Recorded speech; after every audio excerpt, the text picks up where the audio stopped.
Usianya masih muda ketika dipercaya memimpin perusahaan kelas dunia. Dan ia memimpin dari atas kursi roda. Dialah Handri Satriago.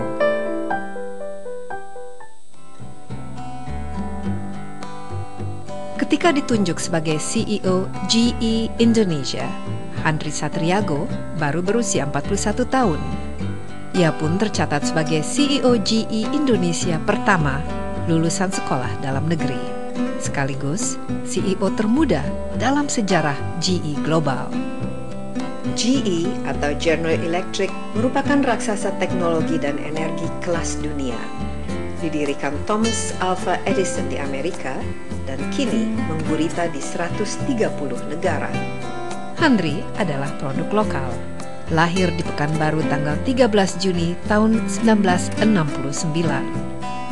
Ia tumbuh dan besar di Indonesia, meraih gelar sarjana hingga mendapatkan gelar doktor di tanah air. Handri mengawali karirnya dari nol. Ia mulai bekerja di GE Indonesia pada Februari 1997 sebagai manajer pengembangan bisnis, setelah sebelumnya bekerja di perusahaan lokal. Handri hanya butuh waktu 13 tahun dari seorang staf hingga menjadi seorang CEO. Ya, Handri, terima kasih telah meluangkan waktunya untuk berbincang-bincang sambil ngeteh. Ini seorang CEO dari perusahaan yang multinasional ya, GE. Ini pasti banyak sekali kesibukannya. Akhir-akhir ini apa kesibukannya? Mostly 3 hal. Kantor, jadi segala sesuatu yang berurusan dengan kantor. Saya suka mengajar, jadi ada sekitar 25-30% waktu saya mungkin saya dedikasikan untuk waktu personal saya gitu ya, untuk mengajar. Saya datang ke kampus, saya datang ke komunitas, saya bicara dengan teman-teman yang suka untuk sharing atau untuk mempelajari sesuatu. Dan yang ketiga ya waktu saya di rumah dengan keluarga. Nah, sekarang yang pertama dulu, kantor. Oke. Selama ini kan kita kenal Handri sebagai CEO dari multinational company sejak tahun 2010 ya. Apa kira-kira yang telah dilakukan untuk membawa GE ini sebagai sukses sebagai global company, tapi juga sukses untuk membantu Indonesia? Jadi ketika saya memulai role ini pada tahun 2010, yang ada di kepala saya adalah how to make GE benar-benar menjadi local. Tidak hanya orangnya, tetapi juga aktivitasnya. Kalau biasanya orang berpikir berapa besar pertumbuhannya nanti, berapa juta US dollar mau dihasilkan, kita mulai dengan pertanyaan yang simple waktu itu, yaitu what will make us proud sebagai orang Indonesia yang bekerja di multinational company. Karena dulu nggak punya.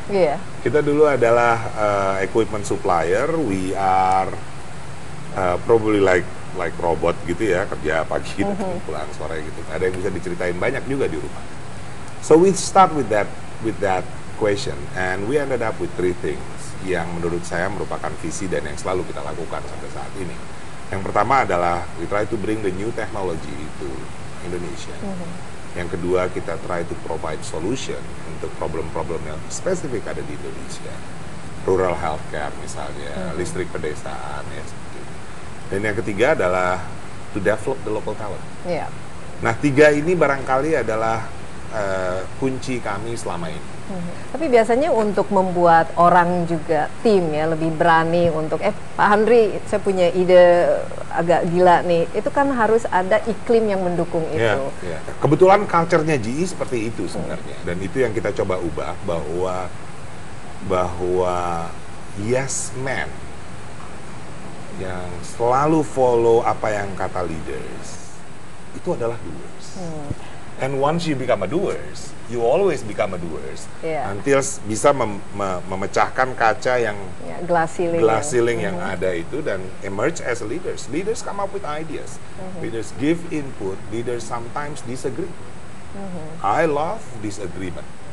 Nah, saya mau rewind sedikit ya 2010 karena biasanya kalau multinational company apalagi dengan brand yang begitu terkenal dan global, mereka sangat hati-hati menempatkan pimpinan-pimpinan di masing-masing wilayahnya. Nah, waktu 2010 dan Handri salah seorang dari direktur di perusahaan itu diberikan kepercayaan untuk memimpin.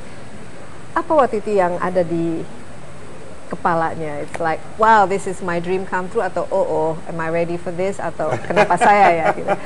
Kira-kira apa yang mereka cari waktu itu dan bagaimana reaksinya?